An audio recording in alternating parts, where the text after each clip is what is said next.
At the edge of the forgotten village of Darnwick, where the woods whisper names of the dead and the fog never lifts, stood a crumbling Victorian mansion known as Black Hollow Manor.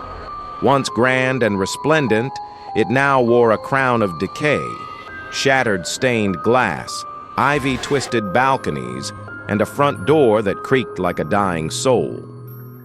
When investigative journalist Mira Vaughn arrived one storm-churned evening to uncover the truth behind the whispers of the thousand, she never imagined she'd be writing her final story.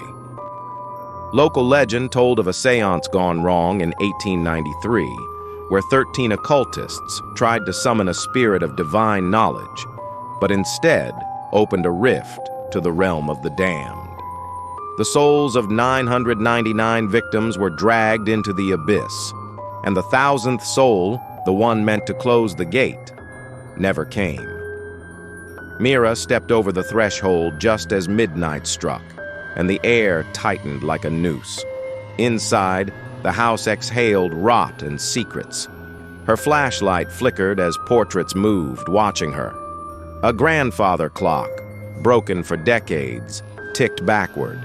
She passed a mirror and saw not her own reflection, but a corridor of hanging corpses twitching in silence, their eyes wide with the agony of unfinished death. Whispers built into screams. Doors slammed, reopened, and revealed rooms she'd already walked through. Except now the wallpaper bled. In the dining hall, a feast was laid with severed fingers, wine glasses filled with blood, and the ghosts of guests still chewing, unaware they were dead.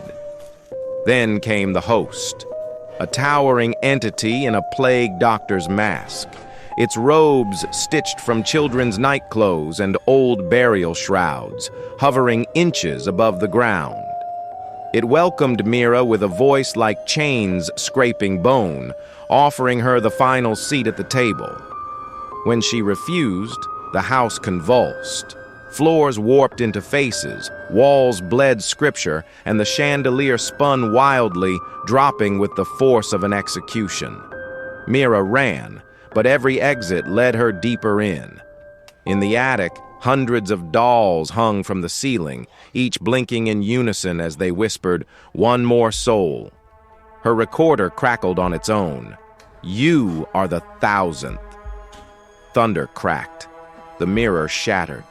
She turned, and behind her stood herself, dead-eyed and smiling, whispering, "It's time." The real Mira screamed, but no sound came. Her soul was yanked into the mirror world, where the spirits of the other 999 screamed in unending torment. Outside, the manor's windows briefly flared with a ghostly light, then silence. Days later, the house was found empty, her notes scorched to ash, and only her recorder left behind.